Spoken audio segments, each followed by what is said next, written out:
locked up ever since he was 16 years old. He had just turned 16. Mm-hmm. So, yeah, so, Hey, his hey, story is one that he told.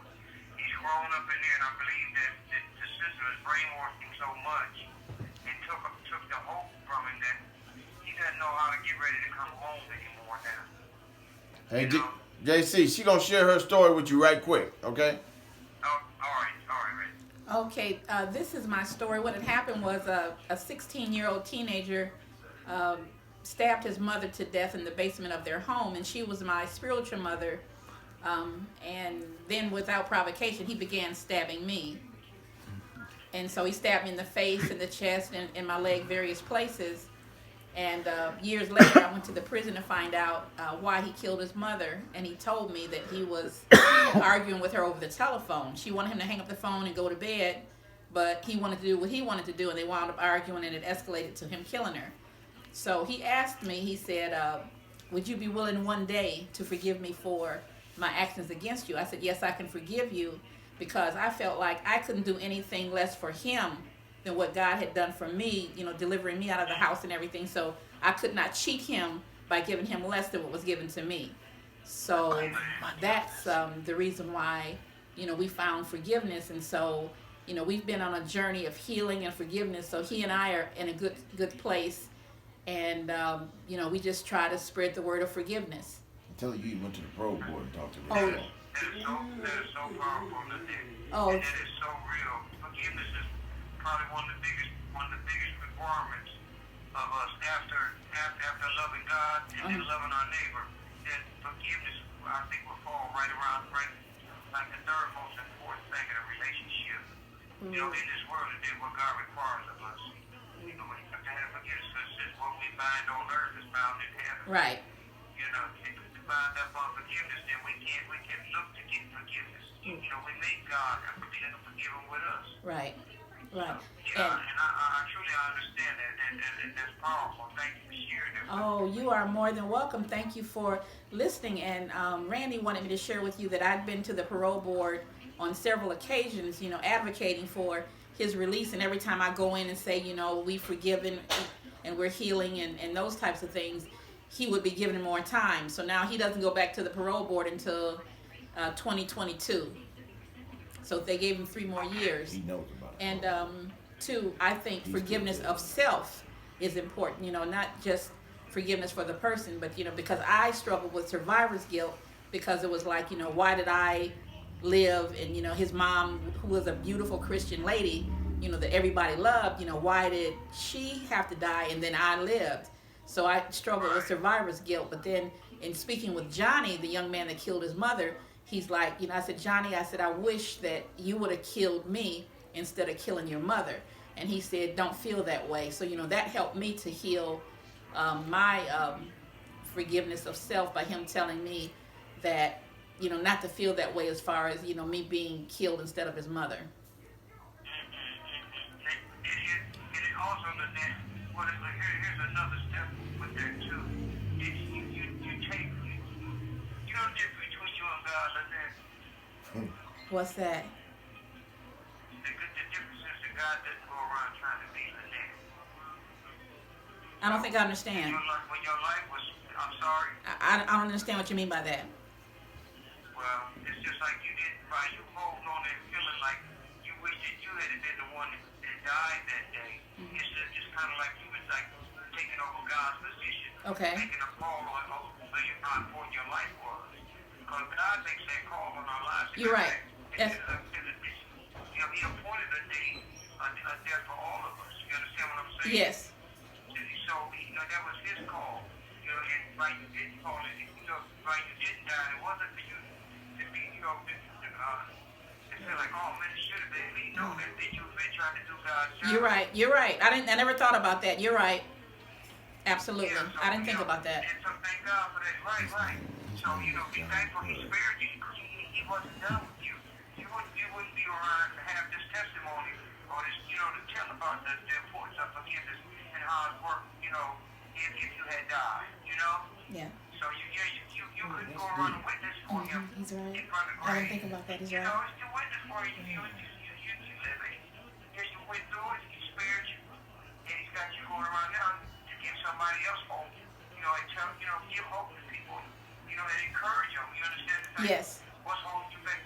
I found that the biggest thing that held me back in my life for the longest was unforgiveness.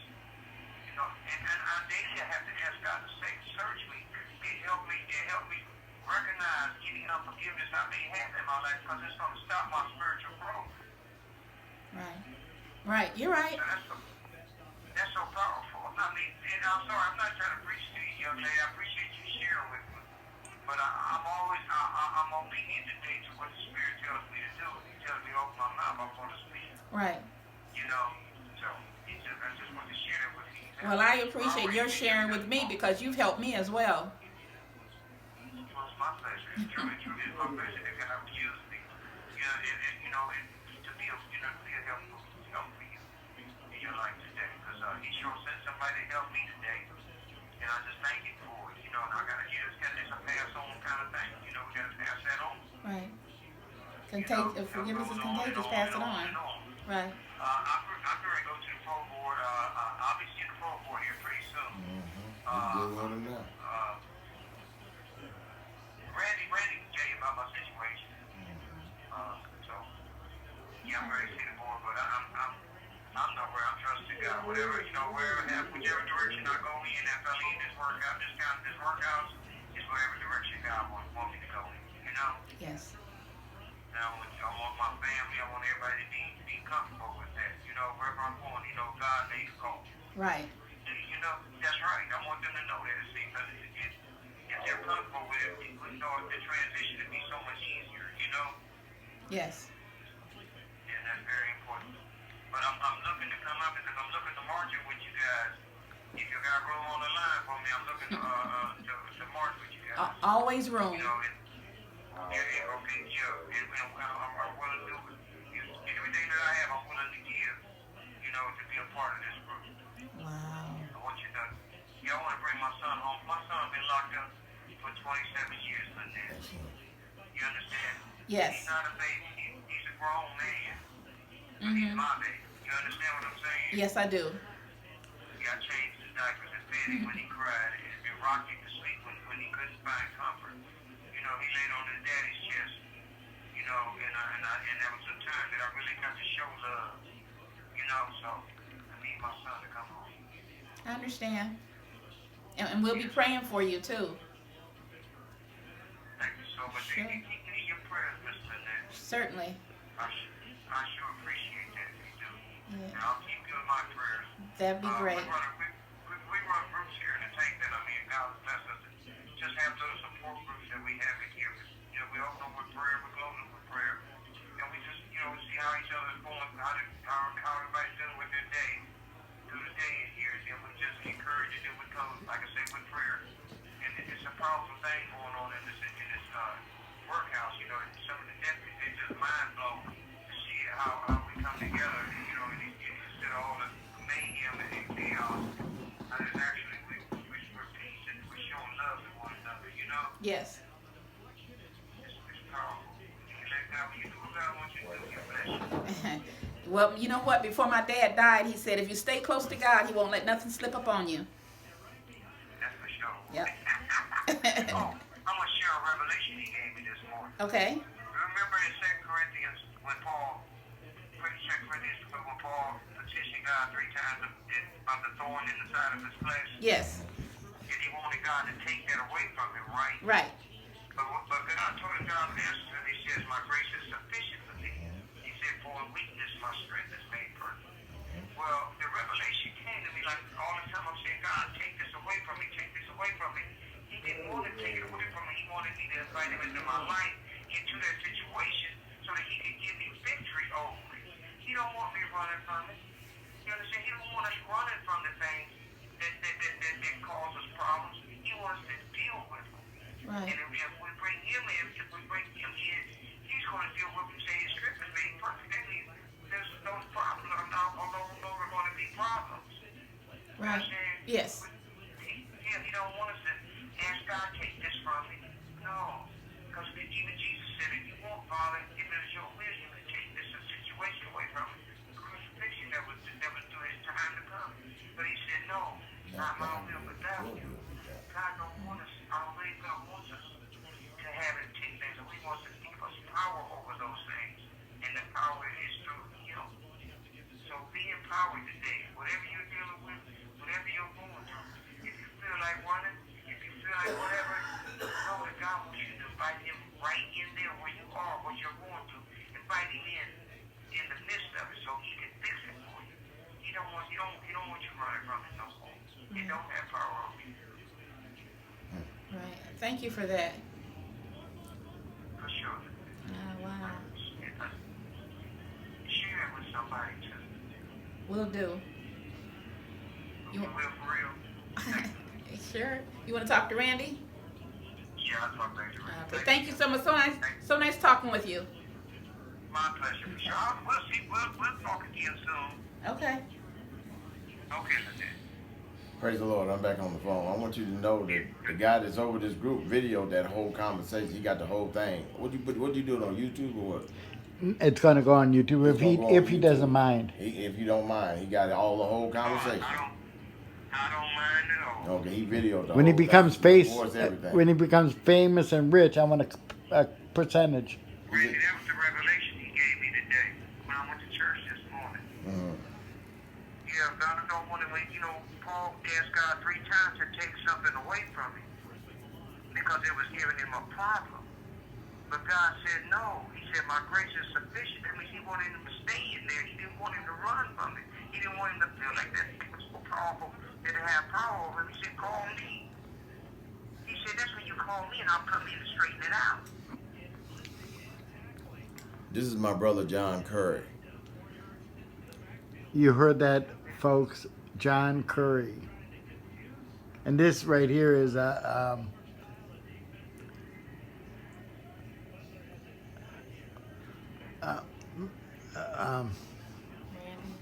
Randy Jones. And that's Lynette Grace. I know I'm old and all, and my memory's not as good as it used to be, but my looks haven't changed. So, okay, everyone, I think he's off the phone now. You there? Okay. Keep it there, bro. I'm waiting on you. Bro, I'll talk to you later. I love you. Man, I just want to encourage you today. Share with you what God has shared with me. All right, then. I hope your son calls soon. All right, John, I said what's good. John, I said what's up. All right. All right, John, keep his head right. All right. John, with prayer. All right, you have a John, blessed to pray one. for listen, John, to pray for his little brother. I will. He loves Sean so much. All right. Okay. All right, thank you, Randy. All right, you have a blessed one. Tell your friends I look forward to meeting them. All right, then. All right, bro. I see. All right. Yeah, that is Randy Jones's brother, probably younger brother. He sounds younger. Yeah, he's old. Oh, he's old. Okay. bit. Well, he won't admit to it if he was the opposite, though. Nobody does. And then Lynette here. Lynette, share a little bit about, you were talking about possibly getting your play next year. What would the details be on there? Will there be a cost? I'm not sure at this point if there's going to be a cost because it's being done at a church. So we're looking for Easter of 2020, and the play is called A Crime of Forgiveness, and we're working out the details now of it, but that's the future. That's what we're looking for, expecting New Salem Baptist Church on Cleveland Avenue for Easter. Hey, now, if anybody would like to make a donation for the buttons and purchase one of your shirts for, I believe you said they were $20, how can they get a hold of you? My email address is doorkeeper90@gmail.com.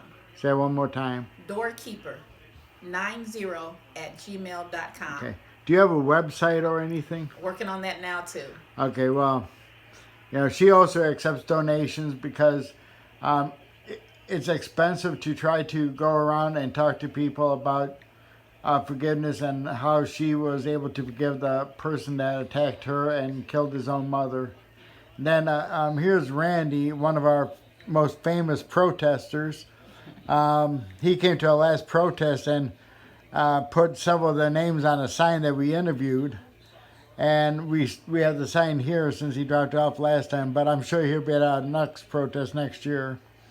But he writes several inmates through JPay and encourages them spiritually, and just offers his friendship. When I was locked up, all I really had was family. You didn't have too many people like they do now that reach out for people and say, let's encourage you. Except I'm not going to get into my behavior while I was locked up, because I definitely did not do things right for the first 15 years. It took me the last 10 years of my life to actually make changes that I needed to make. But this is really encouraging. Two people that are helping those who are incarcerated in so much a similar way. If you think about it, a lot of it is spiritually and all about forgiveness. Well, let's talk about the work, the hard work that you've been doing as well. Let's not leave you out of the mix. It's a group, though. It's a whole group with fair treatment. Let's mention you as well. You speaking about, and you give other people encouragement and credit. Let's talk about James Cronenberg. But the neat thing is, when you pick a real good board, that any group will run smoothly. And when you associate with the right people, you're going to go smoothly. And I think that's the biggest thing right now, is that we have outstanding people running it. Not everything is left on one person. And I can relax a little bit more for a change. That's good. And say bye, Randy. God bless y'all. Okay, and then that's my grandmother, Lynette. No, I'm going to get you, James. I'm going to get you. She's a good friend. We go out for ice cream periodically. Bob's big boy. Then Randy Tay took us out to a Golden Corral, and I forgot to tell Lynette about it, or invite Lynette, so she's not smiling right now. Okay, everyone. Bye-bye. Bye.